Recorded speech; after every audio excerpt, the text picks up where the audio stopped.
During the romantic dinner my wife had with her boss, I asked the waiter to deliver the divorce letter to their table. I already knew everything. Every detail, every touch, every look that she thought went unnoticed. She had no idea that I had seen the messages, heard the audios, noticed the change in her perfume, the sudden increase in her interest in lingerie that, ironically, was not worn with me. I was there, on the other side of the room, watching from afar the woman who had shared my bed for over a decade smiling in a way that she had not smiled at me in a long time. The waiter walked over to the table and handed her the envelope. I did not take my eyes off her. When she opened it, her expression changed. Her eyes widened, her hand trembled, and her fork fell to the plate. Her boss asked her something, but she did not answer. She just stood there, staring at the paper, understanding that I knew that the farce was over. And at that moment, what hurt me the most was not the end, but the fact that, even knowing everything, a part of me still wanted to be wrong. She ran after me as I left the restaurant, calling my name in a desperate voice, as if she had suddenly felt something she had buried long ago again. I looked at her one last time that night, without anger, without shouting, without scandal. Just with that silence of someone who has loved a lot and now feels nothing anymore. She was crying, and while her eyes fell in despair, mine remained dry. Because the pain had already passed. The morning of love had happened weeks before, in silence, in the darkness of the room when I heard the first, "Good night, love," that was not meant for me. I left her there, on the sidewalk, amidst tears and traces of a love that she herself had killed, and moved on. But fate is a good scriptwriter. I thought it would all end there, that each one would go their own way, as if it were a closed book. What I didn't expect was that, some time later, she would try to win me back. That she would come after me like someone who realized too late that she had destroyed her own home in exchange for a passing desire. She started with messages, and I ignored them. Then came calls, and I blocked them. She started sending letters, gifts, and even showed up at my work one day, with red eyes and a sincerity that seemed to have come from the depths of an unbearable guilt. She cried and said that she regretted it, that it was a mistake, that she wanted our life back. But all I felt at that moment was a strange compassion, not for her, but for myself, for everything I had tolerated, for everything I had believed, for all the times I thought that love was putting up with everything in silence. She once said, "I made the wrong choice, but I want to fix it." And all I said was, "I made the wrong choice too. But I learned." That sentence remained between us like an abyss. I could see in her eyes the hope that a gesture, a memory, a touch could bring it all back. But there was nothing there anymore. She looked at me as if I were the last safe place in a world that was falling apart around her. I, on the other hand, saw her as if I were looking at a beautiful painting that no longer has a place on the wall. She couldn't bear the idea of having lost someone who loved her so much, but loved her wrongly. She said that now she knew how valuable she was, but it was too late. There is no way to be faithful in the land of lies. One time, she showed up at my house, distraught, crying as if the pain had finally set in.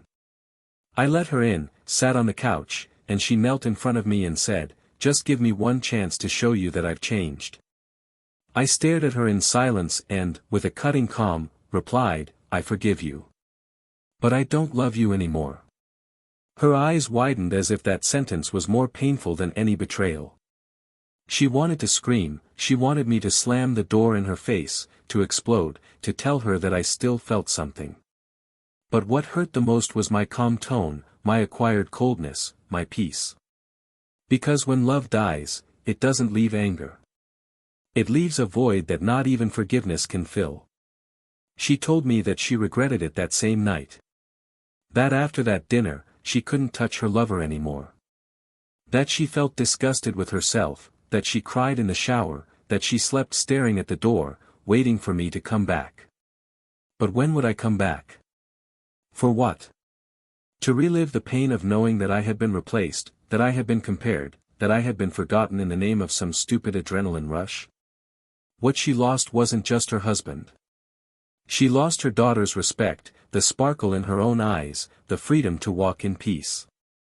Because now, every place she goes, she wonders who knows the story. Every new person she meets, she fears that they will find out what she did. And more than all that, she lost herself. Today, I walk where we used to walk together. I drink coffee in the places where she used to hold my hand. Sometimes, I remember a laugh, a Sunday at the beach, a dance in the middle of the living room. But these are memories like black and white photographs, without smell, without color, without warmth. I started my life over, I met someone who is not afraid to love truly, who does not need to hide to feel alive. Someone who looks me in the eyes and says, "Thank you for choosing me," and I feel that, this time, I chose right. Not because the other one was bad. But because now I understand that love does not survive on excuses. Sometimes people ask me if I would have done anything differently. And the answer is always the same, yes. I would have valued myself sooner. I would have realized that those who love don't cheat, don't lie, don't disappear emotionally just to seek adrenaline away from home. I would have understood that love is only worth it when it's mutual. She traded eternity for an adventure, and in the end, she was the one who was left alone. And even if she got on her knees 1,000 times, if she shouted to the world that she loved me, there would be no going back. Because there are mistakes that life doesn't let you fix. But what she doesn't know yet, is that there is something that is yet to happen, something that will completely change the way she sees everything she lived with me. Something that, when it happens, will make her understand, too late, the true value of what she lost. And when that day comes, when she is faced with this inevitable truth, neither tears, nor apologies, nor pain will be enough to bring back what was gone. Because, sometimes, life doesn't give you a second chance, it just gives you the bill. Welcome to the channel. Here, we do not support and never romanticize betrayal. All the stories told are fictional, created for clearly show how infidelity can devastate lives, homes and real feelings. This is a space for reflection, emotion and intensity. Get ready, because what you are about to hear is shocking, profound and unforgettable. Let the story begin. That city seemed to hold its stories in the details that no one else paid attention to, in the silent balconies at the end of the afternoon, in the lights of the apartments that turned on at the same time, in the smell of warm bread that escaped from a bakery on the corner and mixed with the perfume of night-blooming jessamine spreading along the sidewalks. This was the setting in which Daniel and Laura lived. A couple who, at first glance, seemed to have been taken from an old photograph. They had a serene routine, but full of small rituals that made time seem less cruel. He was a meticulous architect, with a soft voice and eyes that always seemed to observe more than they said. She was an art history teacher, passionate about strong coffee, hardcover notebooks and silences full of meaning. The apartment where they lived was a faithful reflection of the life they had built, elegant, welcoming and balanced. Every corner had a memory, every object had a story, and even the worn sofa on the right end was treated with care, because there, for years, they had sat side by side to talk about the day, discuss old movies or simply be silent together, in peace. They met in a bookstore, more than 12 years ago. Laura was looking for a book on German Expressionism when she stumbled upon Daniel's backpack, while he was examining a book on classical architecture. They exchanged apologies and smiles, and for some reason neither of them explained, they began to see each other frequently, always there, among the shelves. Their relationship came naturally, as an inevitable outcome of that silent connection. They got married after 2 years and, since then, they have shared not only the same bed and the same electricity bill, but also the same plans, failures, forgotten birthdays and unexpected reconciliations that made married life less predictable. They had their ups and downs, like everyone else, but there was something between them that endured, the feeling of home. They were far from perfect, but they knew how to embrace each other's imperfections. When Daniel arrived home tired from a long day at the office, Laura would welcome him with soft music on the record player and a long hug. When she was facing frustrations with students or tight deadlines, he would sit on the floor of the studio, in silence, just to listen to her ramble on about the hidden beauty in things. For a long time, they were the kind of couple who made others believe that love could last, not because it was magical, but because it was maintained by daily care. On their wedding anniversaries, they had the habit of writing letters to each other. Not elaborate letters, but sincere ones, full of punctuation errors and erasures. Daniel kept them all in a wooden box that he kept in his closet, along with unfinished projects and old photos. Laura said that those letters were like a kind of mirror of what they lived, simple, imperfect, and true. They had dreams that were interrupted, the child that never came, the trip that never happened, the house in the country that became just a sketch on yellowed paper. Even so, they reinvented their lives to the best of their ability. The pain of frustrated dreams did not drive them apart, on the contrary, it seemed to have brought them closer together. They were partners in sadness, which always seemed more difficult than being accomplices in joy. Friends admired them. Some even joked that they were the couple that made it. But no one knows what goes on inside a house after the guests leave and the door closes. The silence that seemed comfortable for some sometimes became an abyss for both. As the years went by, Daniel became more and more immersed in his career. He spent hours on end adjusting floor plans, discussing contracts, and attending meetings that seemed to never end. Laura, on the other hand, got involved in cultural projects and workshops, and started attending lecture series and exhibitions. Both were busy, both distracted. The nights began to get quieter, the coffees were more hurried, the hugs were shorter. Nothing dramatic, nothing that drew attention. It was a slow erosion. And like all erosion, you only notice it when an essential part of it is gone. Even so, there was affection. There was respect. Daniel knew how much Laura dedicated herself to her students, how much she dreamed of publishing her first book on modern art. And she knew how proud he was of the buildings he designed, even though he complained about every little technical detail. There were rituals that endured, wine on Fridays, pizza on Saturday, the Sunday stroll to the antiques fair. But there was also a kind of tiredness in the eyes, an emotional fatigue that did not come from the absence of love, but perhaps from too many frustrated expectations. The routine, once synonymous with stability, began to transform into a disguised form of loneliness. There were no fights, no shouting, no slamming doors. Just an imperceptible distance, like when a photograph begins to lose its sharpness over time. It was in this context that Marcelo's name began to be mentioned frequently. He was the new coordinator of the Cultural Institute where Laura taught extension classes. He was young, articulate, good-humored, with that kind of vibrant energy that contrasts with the methodical serenity of someone like Daniel. At first, Daniel didn't care. He trusted his wife. He always had. He knew that she was polite to everyone, open to new ideas, and that she valued good debates. She spoke of Marcelo as if she were someone admirable and competent. She said that he brought a new vision, that he was involved in social causes, that he promoted important discussions among the teachers. Daniel listened attentively, sometimes with a certain disinterest, other times with an annoyance that he himself couldn't name. It seemed to grow slowly inside him, but he didn't care. He was convinced that, even with the silences, there was still love between them. The mornings began to change. Laura left earlier.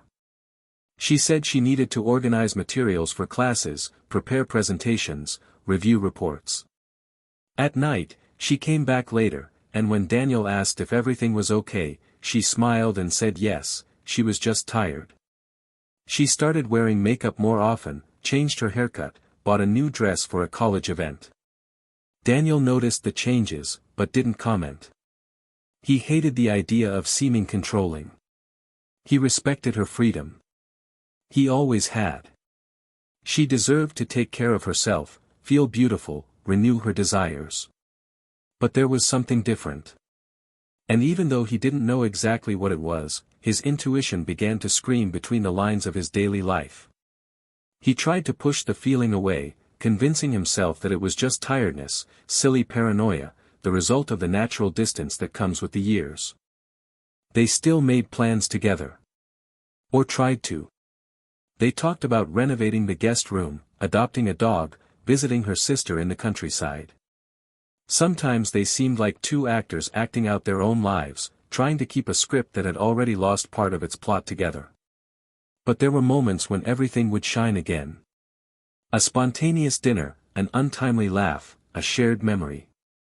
It was in those moments that Daniel would cling to keep alive the flame of what he believed was still possible. He was not an insecure man, nor was he jealous. But he was sensitive. And like all sensitive people, he noticed things he didn't know how to translate. A briefer touch, an absence in the gaze, a rush where before there had been permanence. Laura, in turn, was torn between two worlds. Not in a romantic sense, but in an existential one. She loved the life she had built, respected the partner she had had by her side for so many years. But she also felt a restlessness that she could not name. She had the feeling that something inside her had been silenced over time. She began to question herself, to look within, to revisit desires that she had set aside. Marcelo, with his vibrant presence, began to represent more than a coworker. He became a symbol. Not exactly a person, but a promise. A promise of newness, of excitement, of something that she did not know if she wanted to experience or just remembered that she was still capable of wanting. Time kept passing. And like every love story that begins to crack, no one noticed the exact moment when everything really began to change. Maybe it was one night when Laura arrived and didn't ask how Daniel's day was. Or the morning he left without leaving the usual note on the mirror. It doesn't matter. What matters is that there, in that apartment full of memories, two people were trying to keep alive a story that, little by little, was beginning to darken at the edges. But there was still time. There was still room to rescue. There was still hope that, with dialogue, with courage, with vulnerability, they could reconnect. What neither of them knew, yet, was that a silent choice had already been made. That a seemingly small decision had already planted roots. And that love, no matter how resilient, does not survive when left alone for too long. What would come next, neither of them could have imagined. Neither she nor he. And much less what would happen on that night that would change everything forever. In the days that followed, the feeling of distance between Daniel and Laura was no longer just a silent impression, it was almost physical.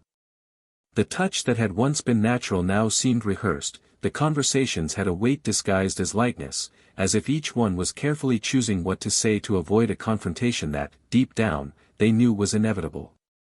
Daniel began to notice absences that he had previously overlooked.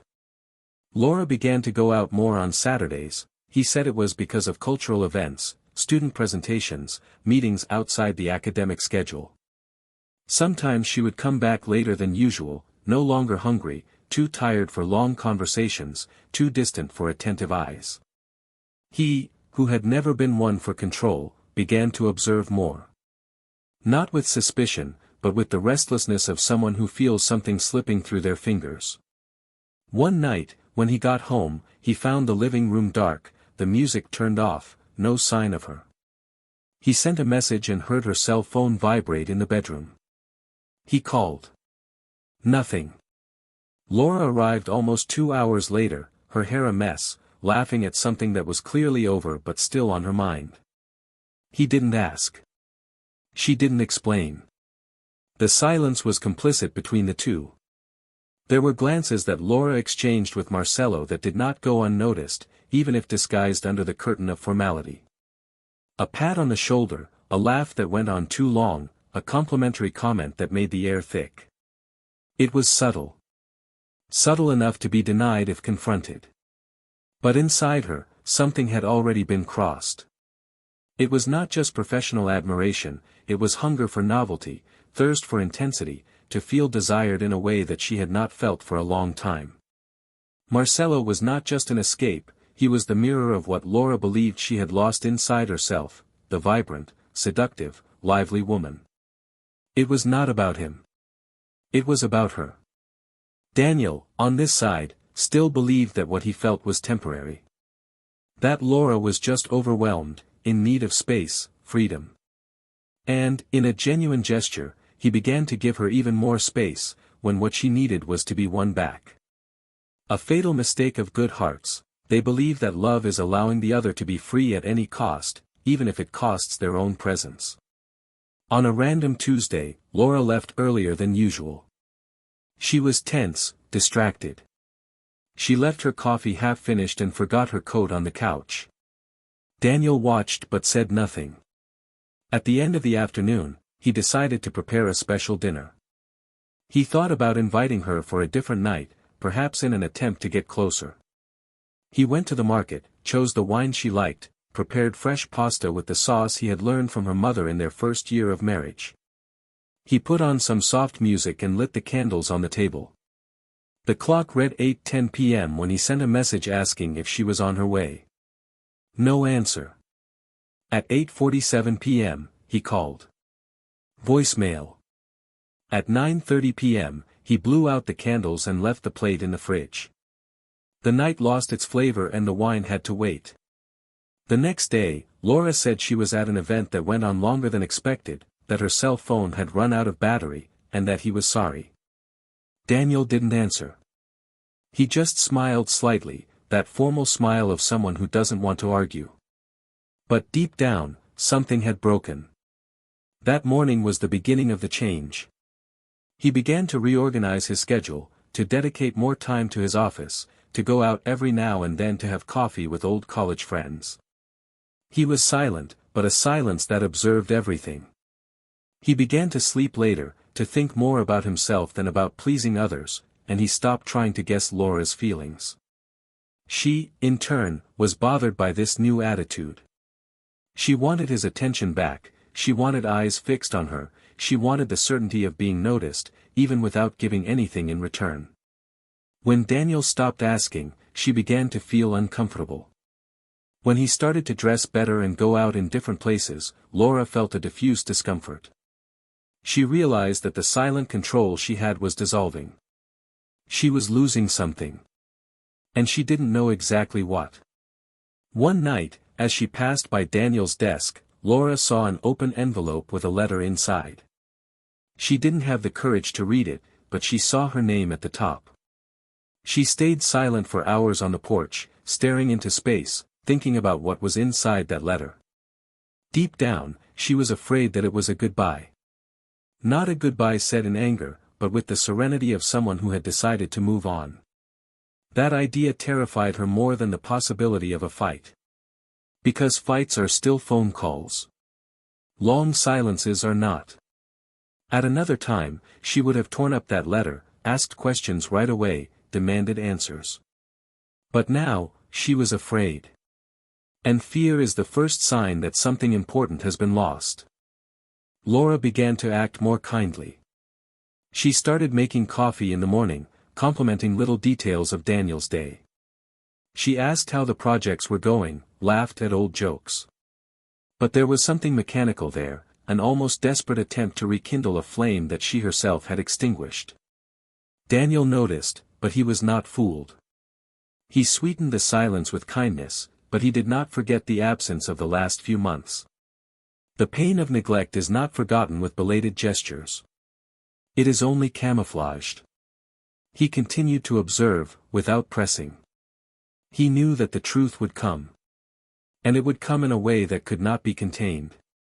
It was on a Friday night that everything fell apart. Laura said she was going to a dinner with colleagues from the institute. Daniel, with the calm of someone who already knew, simply nodded. He asked if she would be back late. She said maybe. Her gaze wavered for a second. He said nothing. When the door closed, he didn't stay. He had already made his decision. He put on the dark shirt she liked, put on a discreet perfume and left. But not to run away, but to act. On the way, he stopped at a restaurant he knew well. The same one where, years ago, they had celebrated her promotion. He reserved a discreet table, ordered a glass of wine and watched. Minutes later, she came in. Beautiful, wearing a dress he had never seen before. Her hair tied up, her eyes attentive. And then Marcelo appeared. He kissed her on the cheek, held her hand for a few more seconds. They sat close together, leaning towards each other, intimate. They laughed quietly, exchanging confidences. A waiter approached Daniel's table. He handed him an envelope. He asked that it be discreetly handed to the woman in the blue dress at the next table. The waiter nodded and followed.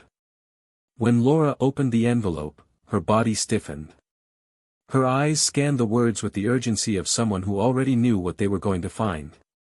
Daniel watched her, impassively.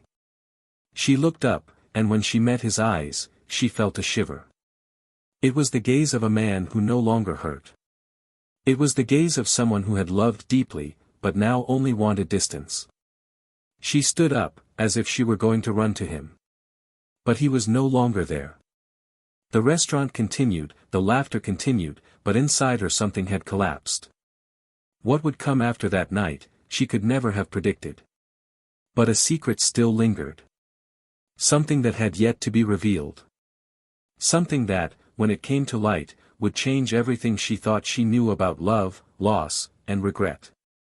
And unlike the betrayal, this secret would come as a mirror. A merciless reflection of what she had truly become. Laura spent the days following that night as if she were walking down a dark hallway, not knowing where she was stepping. The image of Daniel getting up from his chair and disappearing into the restaurant lights was a ghost that kept her awake. The letter he had sent to deliver was neither aggressive nor passionate. Just cold, direct, and overly rational. Each word seemed to have been measured so as to leave no room for hope. She tried to call him the next day, tried to send him a message, even tried to go to his office, but the secretary said he had gone on a trip and had no return date. Laura felt despair taking on real form, like an animal trapped in her chest. She began to walk in circles inside her own apartment, sat on the floor of her bedroom, opened her wardrobe, and touched his shirts as if that could reconnect the time she had let slip away.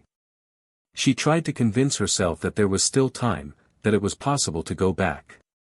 But his silence was the most painful response. His silence screamed everything she had not wanted to hear in the last few months. 2 weeks passed. Then, one cloudy morning, she woke up to a short message on her cell phone. An address, a time, and nothing more. The sender was him.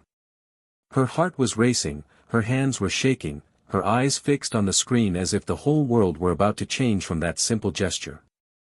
She replied with an, "I'll be there," and spent the rest of the day imagining what that meeting would be like. She thought about the words she would say, the apologies she would offer, the tears she would hold back. She wanted him to know that she regretted it, that the other person had meant nothing, that it had been a mistake, that she was lost, that she even missed the silences between them. At 7:04 p.m., she walked into the cafe with the address he had sent her. The light was low, the tables were old wood. It was the same place where, many years before, he had read her letter on their wedding anniversary and cried silently in front of her. And there he was, sitting at the same table as before, staring at the door as if he knew exactly the minute she would walk in. She approached slowly, swallowing her guilt like someone swallowing shards of glass. He stood up and greeted her with a restrained nod. There was no hug, no kiss. Just an emptiness between them that said it all. They sat facing each other. She tried to smile, but his gaze was like a wall she no longer knew how to get through. She took a deep breath and began to speak. She asked for forgiveness. She said she had no idea when everything had broken, but that she knew she was the one who had made a mistake. That she felt lost, that only now did she understand what she had lost. That what had happened with Marcelo had been brief, superficial, rootless, meaningless. That it had not been for lack of love, but for lack of clarity. That now she saw how essential Daniel was in her life. That she wanted to start over, that she was willing to do whatever it took for him to look at her the way he had before. Daniel listened to everything in silence, without interrupting. His eyes fixed on her, his body still, his expression too calm. When she finished, there were tears in her eyes, her makeup smeared, her hands folded on the table as if she were waiting for a verdict. He rested his elbows on the wood, intertwined his fingers and let out a long sigh before answering. He said he had spent sleepless nights thinking about what he would do with the pain she had left inside him. That he had even thought about taking revenge, doing the same, disappearing, hiding. But deep down, he understood that none of that would bring peace. What he needed was to face the truth with the same coldness with which she had faced his absence all those months. That yes, he had loved her deeply, with a surrender that was not repeated twice in a lifetime. But that now, all that was left was respect. And that no, there was no more love. Her eyes widened, as if she didn't understand. As if that wasn't possible. And before she could object, he said the words that would change everything. He said he wasn't there just to listen or forgive. He was there because she needed to know what had happened after that night at the restaurant. That same weekend, he had traveled to the coast to visit a childhood friend he hadn't seen in a long time. That this friend, coincidentally, was a woman Laura only knew by name, but who she would never have imagined was involved in this story. He said he had been welcomed, listened to, respected. That he felt peace for the first time in months. And then, looking straight into her eyes, he revealed, he was in a new relationship. And it wasn't just any relationship. He had fallen in love. And for the first time in a long time, he felt alive again. Laura blinked several times, as if trying to process it. She asked, with a choked voice, if he was joking. He said no. He said that this woman came into his life calmly, without haste, without pretension, and that what was born there was built without the shadow of the past. He said that with her, he rediscovered the pleasure of simple conversations, of attention without obligation, of affection that doesn't need to be earned every day because it's natural. That it wasn't revenge, nor an impulse. It was love. And more than that, it was relief. Laura began to tremble. She said she couldn't accept it, that it was too soon, that it wasn't fair. He replied that fair was all he had tried to be for years. That now, he no longer owed anyone anything. That he wasn't there to hurt her, but to set her free too. That she needed to understand that sometimes forgiveness exists, but it doesn't bring back what was destroyed. That he didn't hate her, didn't hold a grudge. But that she needed to accept that her time was up. She cried without being able to breathe properly. She said that what they had was unique, that they could rebuild. That what he was feeling for another woman was just an escape. He responded with brutal calm that no, it was not an escape. It was an encounter. That while she was looking for emotion outside, he was looking for peace inside. And that he had finally found it. He said that she taught him a lot. That she transformed him. That thanks to the pain she caused, he rebuilt himself stronger, more aware. But now, he no longer fit in the space that was once hers. Laura asked for one more chance, she begged in a low voice, without pride, without armor. And he looked at her with tenderness. Not with love, but with compassion. And he answered, I forgive you, Laura. But I don't love you anymore. That sentence fell like a sentence. It was the end. Not the end of a relationship, but the end of an illusion. She left the cafe in silence, without looking back. And as she closed the glass door, she knew she would never hear that sound with the same ears again. Because there are losses that make no noise. They only leave an echo. An echo that she would carry forever. Laura couldn't remember exactly how she got home that night. The streets all looked the same, the lights a silent blur. The sounds of the city were distant, as if the world had been covered by a thick veil of silence. The air was heavy inside the car, her fingers still trembling on the steering wheel. There was something in her body that refused to accept what her mind already knew, that everything, absolutely everything, had changed. And it wasn't just the pain of abandonment.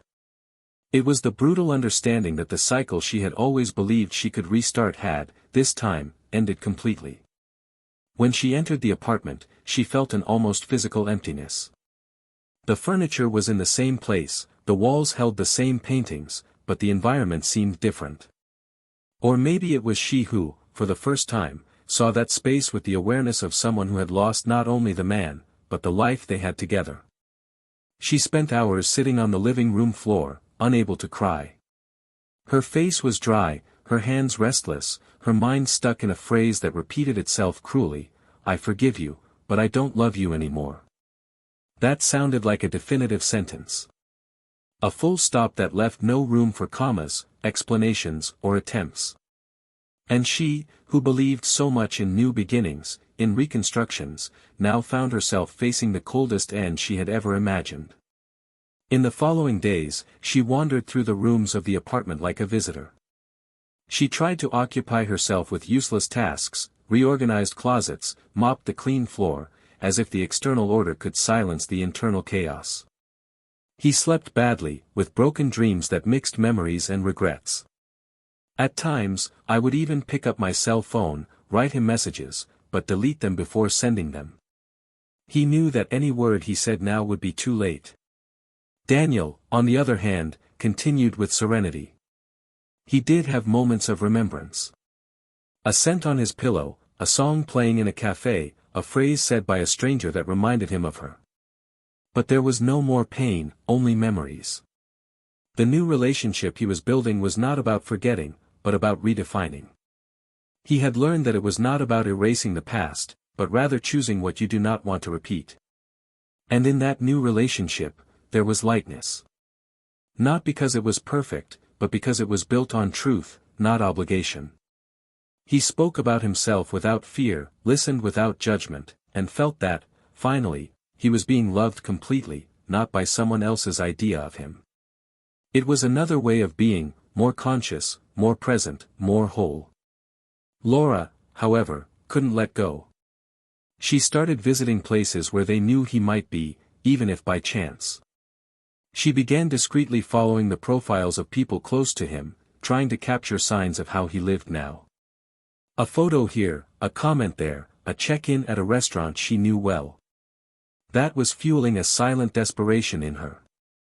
A kind of longing that didn't just want to relive, it wanted to replace his present. As if it were still possible to reverse time with the strength of will. One day, when she walked into a cafe, she saw Daniel from afar. He was with another woman.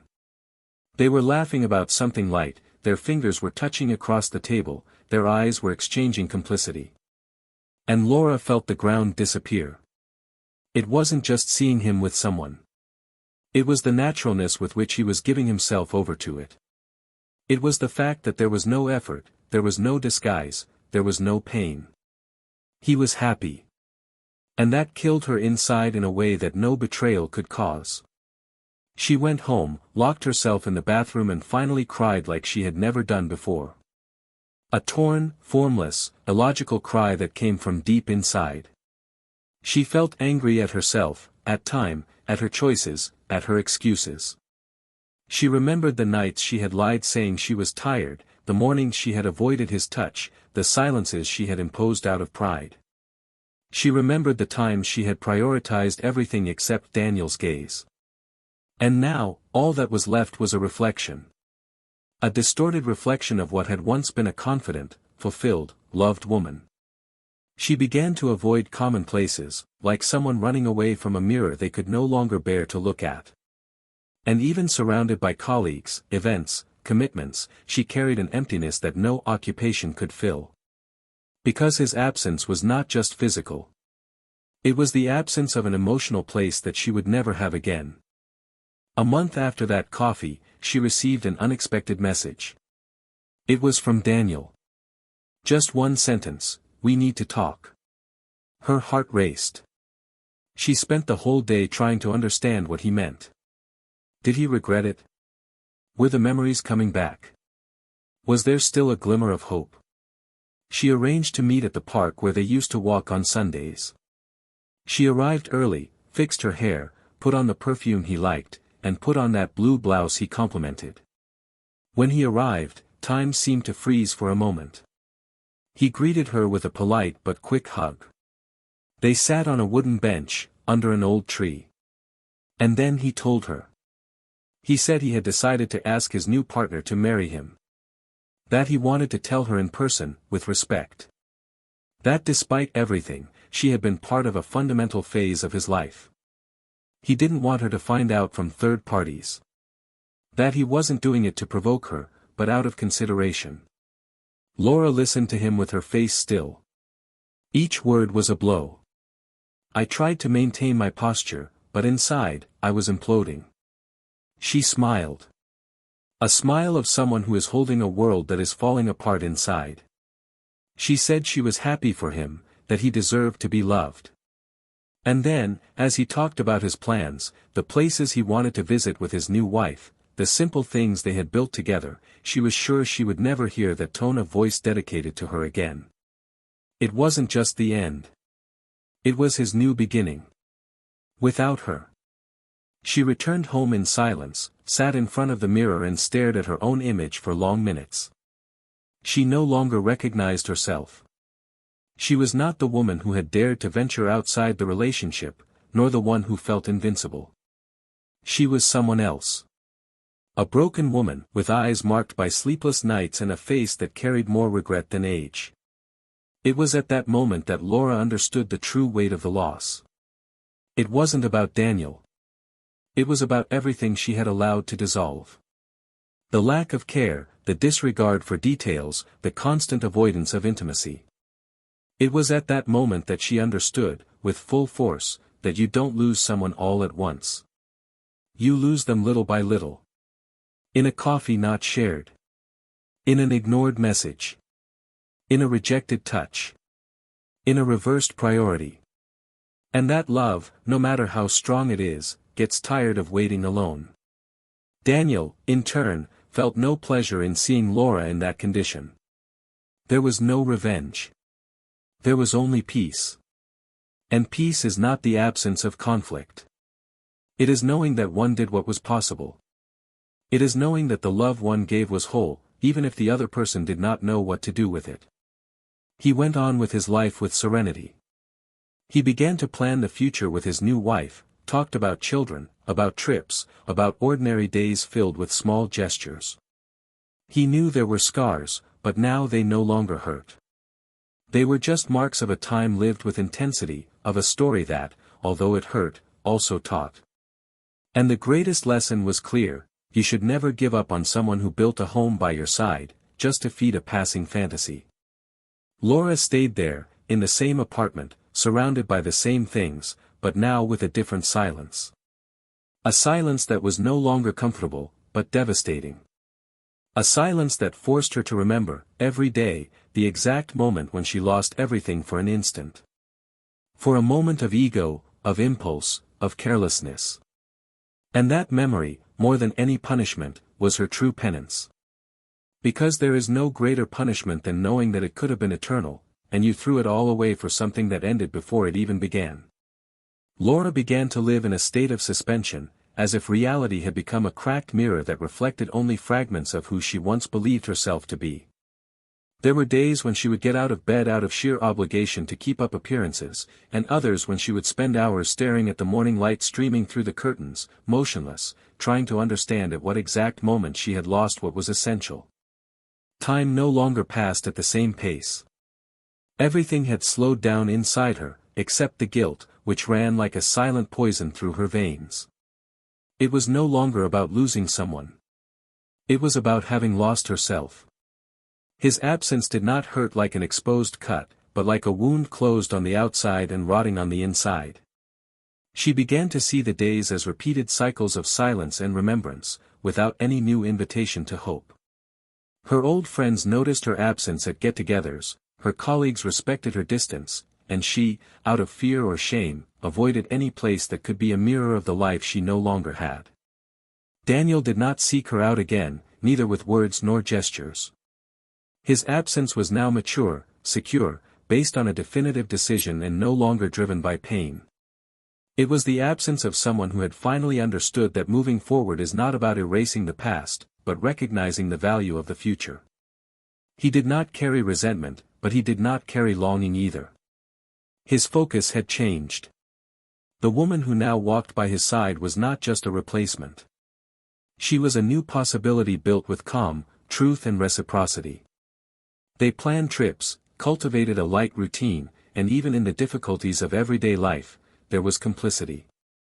There were no comparisons, nor ghosts of past stories.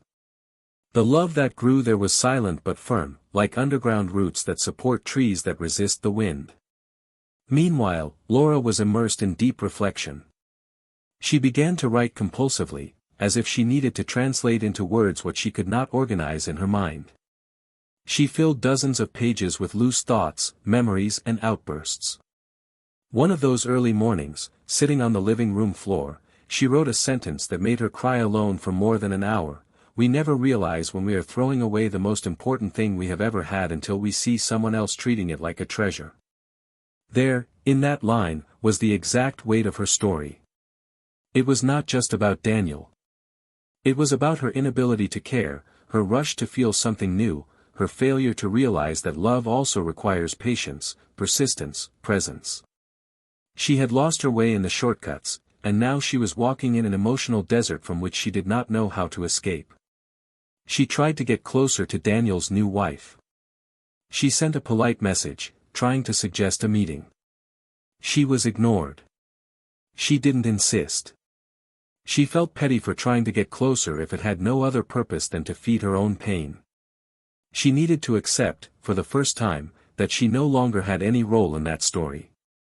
She was a secondary character in a narrative that continued without her. And this realization was hard, but necessary. The freedom that Daniel had given her with that last meeting was also a sentence, to live with the consequences of what she had caused. There were no villains, nor heroes. Just people who had made mistakes, loved, suffered and decided, each in their own way, how to move on. Over time, Laura began to change some of her routines. She abandoned the social circles that reminded her of her old self, sought out new spaces, and tried to cultivate different habits. She began therapy, despite resistance. There, she discovered that the hole she felt was not caused solely by the end of the relationship, but by years of neglecting herself. She understood that her betrayal was not driven solely by the desire for another, but by an unconscious attempt to escape the mirror that the relationship itself offered her. Daniel loved her so much that she no longer knew how to deal with her own inadequacy. Cheating on him was not only a moral error, it was an existential escape. And this understanding crushed her. But it also opened a path, albeit painful, to a type of internal reconciliation that she would never have experienced if everything had remained as before. One afternoon, walking alone in the park, she came across a lady who was reading a book aloud to a child. He sat on the bench next to her and watched. For a moment, he felt something like peace. This surprised her. It wasn't happiness, but it wasn't pain either. It was a break. A break from pain. She began to realize that perhaps, little by little, she could return to inhabiting her own body without so much guilt. The wound was still there, but there was a possible space for breathing. That night, when she got home, she opened an old box of memories. She took out one of the letters Daniel had written years before. She read it quietly. The words had a different weight now. He spoke of the future, of dreams, of promises made with a faith that she had destroyed. Still, he didn't tear up the letter. He put it away again, as if accepting to carry a part of history, not as guilt, but as a memory. Daniel, in another time period, was living the opposite. He was starting to plan his new house, discussing simple details with enthusiasm, from choosing curtains to the smell of bathroom soap. He had rediscovered pleasures he thought were lost, like cooking together, choosing movies to watch on Sunday, or just walking hand in hand down the street. He was lighter, more present, more whole. He had learned the hardest lesson in life, that love, even true love, may not be enough when it is not reciprocal. That the strongest feeling can fade if it is mistreated, ignored, or exchanged. And that those who truly love, after suffering, do not beg to be loved again, they learn to love themselves enough to move on. And he did. And that was his greatest victory. The new woman in Daniel's life loved him gently. Not with desperation, not with demands. She supported his decisions, encouraged his projects and looked at him with genuine admiration. He didn't need to prove anything, he didn't need to conform. He was accepted, valued. And this made him blossom. He was no longer the wounded man who wrote a divorce letter with tears in his eyes. Now he was someone who looked forward without carrying old burdens. Someone who recognized his own worth. Someone who, even after being betrayed, refused to become cynical. Laura finally reached the most difficult point of her journey, the sincere recognition of her loss. There were no more fantasies, no more plans to win him back. Now, all that was left was the truth.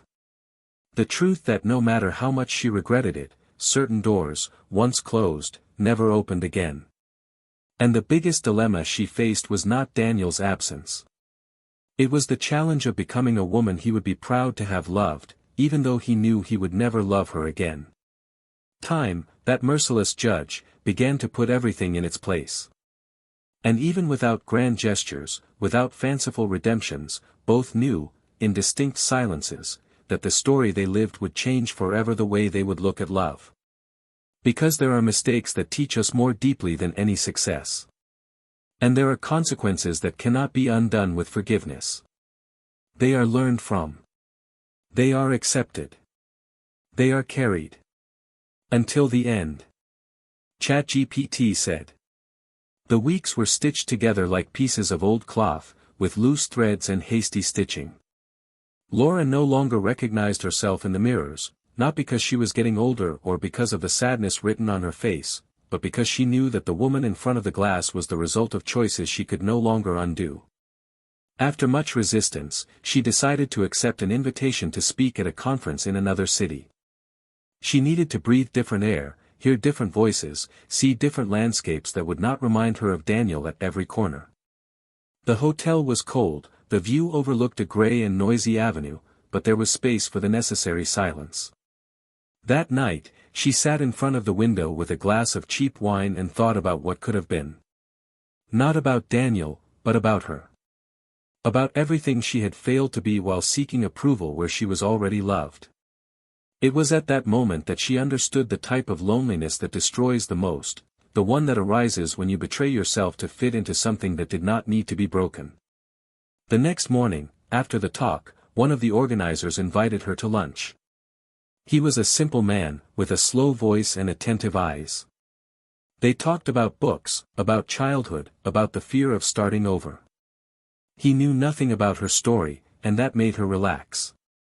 For the first time in months, Laura felt she could show herself without having to justify who she had been. She was just another woman among others, without a label, without a burdened past. During dessert, he told her that he had lost his wife 2 years ago, and since then, he had not been able to allow himself to look at another woman without comparing her. Laura listened in silence. And in that moment, something connected, the pain of his grief and the pain of her regret. They were both there, sitting, trying to understand if there was still room for love again. There was no flirting, there were no promises.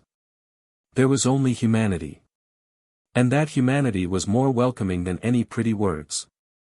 Meanwhile, Daniel was organizing the move to the new apartment.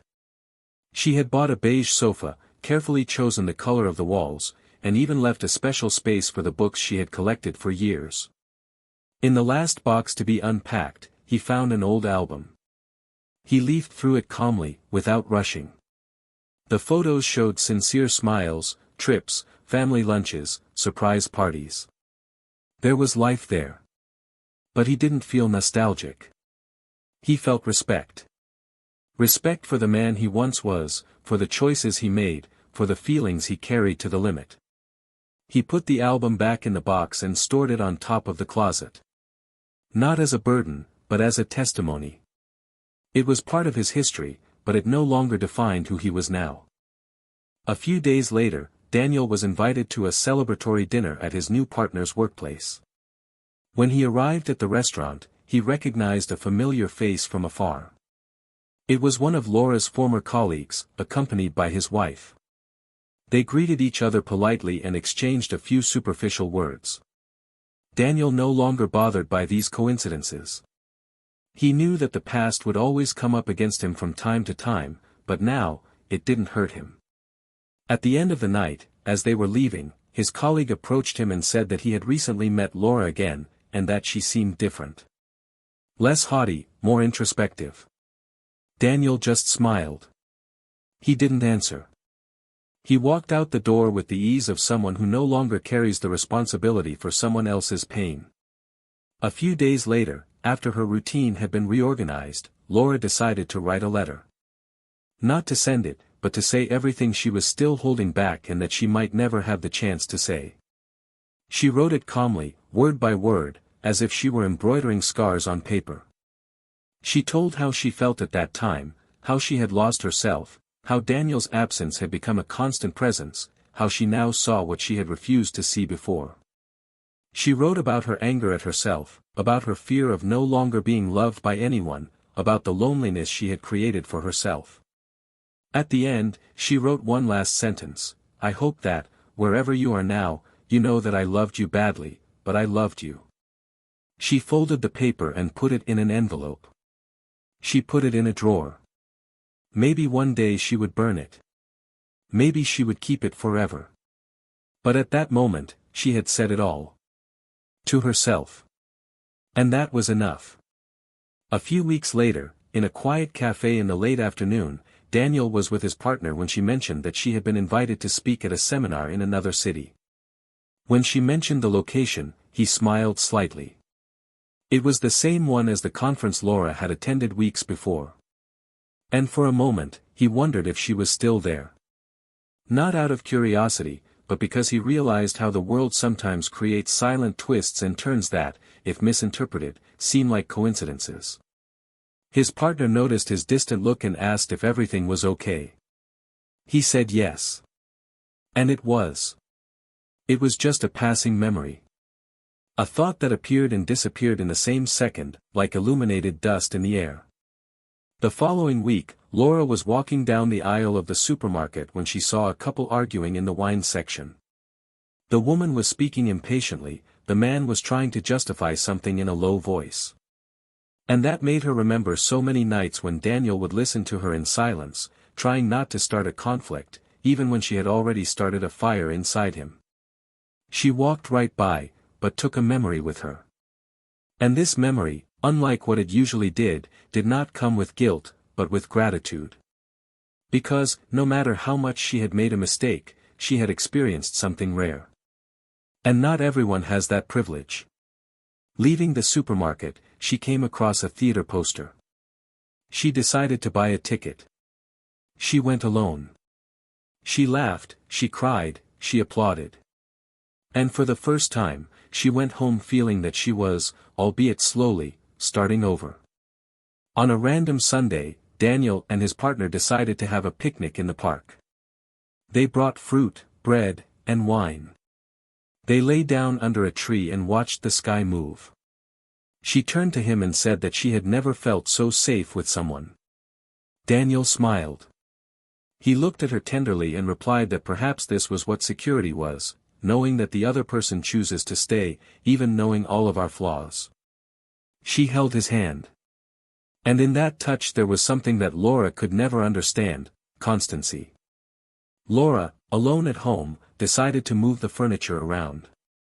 She pushed the sofa closer to the window, painted a wall, hung a new curtain. She did it all with her own hands, listening to music and drinking tea. When she finished, she looked around and realized that the house no longer looked like a tomb. There was life there. Not the vibrant and noisy kind. But a quiet life, under reconstruction. And maybe, one day, she would be able to invite someone in. Not to fill a void. But to share a new version of herself. One that learned the hard way possible that love, when real, is not replaceable. But it is not unbreakable either. And that those who lose it through carelessness almost never have the chance to recover. Laura finally understood that her punishment was not loneliness. It was the full awareness that she had thrown away everything that today she knows would have been enough. If only she had been careful. If only she had loved the right way. If only she had realized, before it was too late, that true love does not knock on the same door twice. The following spring, time seemed to have rearranged the places in each person's heart. Laura walked the streets with slower steps, as if trying not to step on something that hurt. The sun no longer blinded her, and the wind, which had been indifferent before, now carried a touch of presence. She had relearned how to live, but not as before. Her mornings were silent, her coffees were slow, and the books she read were almost all about new beginnings, not the easy ones, but the ones that require rebuilding one's own foundation. Some scars still burned when touched, but they no longer bled. She had stopped chasing the past and started to accept that not all pain can be cured, some become permanent parts of the skin, and the secret is to learn to walk anyway. One day, sitting by a lake, she saw a young couple laughing as they splashed themselves with ice-cold water. She smiled to herself. For the first time in a long time, he didn't feel envy or longing. He felt only tenderness. That joy was theirs, and it didn't lessen their pain, it just put it in the right place. Daniel, now married, lived days of simplicity so well lived that not even he imagined that peace could be so profound. He traded his wristwatch for a vegetable garden in the backyard, the endless meetings for silent afternoons with his new wife, listening to the sound of the leaves and the low laughter between sips of wine. They had a son, and his arrival did not heal old wounds, but rather transformed everything into purpose. Daniel looked at his boy and sometimes wondered what it would have been like if everything had gone differently, but those thoughts passed quickly. He knew he would not be who he was now if he had not lived exactly what he lived. The pain was not in vain. It strengthened him, shaped him, taught him to say no, to prioritize himself, to not accept less than he deserved. One day, as he was putting his son to bed, he read an excerpt from a book about courage and thought that perhaps the greatest act of courage in his life was not fighting for those who did not fight for him. Laura, in turn, found a kind of home in her solitude. A home that was not made of walls, but of reflections. Invited to teach a course on emotional ethics in human relationships, she accepted. She spent weeks preparing the content, but realized that what she was really teaching was not in the slides, but in the silences between one speech and the next. She spoke of the importance of honesty, delicacy, and truth. The students listened to her with respect, unaware that each sentence was a disguised confession. And this, in a way, was her redemption, not in getting back what she lost, but in trying to prevent others from making the same mistake. In one of the classes, when asked what destroys a relationship, she answered with firm eyes that it is not betrayal, but the sequence of small absences before it. And that, if these absences are ignored, the end is only a matter of time. One Sunday, Laura went to the same cafe where she had last met Daniel. She ordered a cappuccino and sat at the same table. Not to relive what had happened, but to say goodbye to everything she was carrying. She took the envelope with the letter she had written months before from her bag and read it again. Each word still pulsated, but now she no longer wanted to send it. She burned the letter right there, using the flame from the waiter's lighter. She watched the paper turn to ashes and smiled with tears in her eyes. Not out of sadness, but out of liberation. She finally understood that true forgiveness does not come from the other person's response, but from the moment we stop waiting for the past to become present again. Daniel never knew about this letter, nor did he need to. His life was moving at a different pace. What he had experienced with Laura was stored in a specific time, like a chapter in a book that was important but did not need to be reread. One rainy afternoon, while he was stacking blocks with his son and listening to his wife humming in the background, he felt a lump in his throat. It was not pain. It was gratitude. Gratitude for having had the strength to leave, to not accept less, to start over. He knew that not everyone has this chance. She looked at her son and thought she wanted to teach him never to beg for love. That true love leaves no doubts, does not betray, does not abandon. Laura, already accustomed to her new routine, received an unexpected invitation to participate in a documentary about emotional reconstruction. She accepted. She sat in front of the cameras and told her story without mentioning names. She spoke of the woman who betrayed, who lost, who cried, but who also learned to look at herself more truthfully. She said she did not expect applause or understanding. She just wanted to know that if just one person thought twice before hurting someone who loves them, her pain would have been worth something. At the end of the recording, the producer asked her if she thought she deserved a second chance. She said yes, but not with Daniel. With herself. And so, the days went by. There were no reunions, no letters exchanged, no romantic endings. There was life. Real life. With mistakes, losses, learnings, rebirths. Because, deep down, the true consequence of betrayal is not just the end of a relationship. It is the rupture with the most integral part of you. When you betray someone who loves you, you betray yourself. And trusting again, loving again, breathing again without guilt, is a long, arduous, often lonely path. But it is possible. And this is the price of those who exchange the certain for the doubtful. Of those who bet everything in an instant and lose what took years to build. Comment below what you thought of this story, share your opinion, your emotion, your reflection. Don't forget to subscribe to the channel to follow more real, deep and impactful stories like this one. This story shows us, with all its strength, that betrayal destroys homes, families, futures and most importantly, it destroys the betrayer from within. Remember, this channel does not support any type of betrayal. Our goal is to show the truth behind choices that seem small but have huge consequences. Until the next story. And may it not be yours.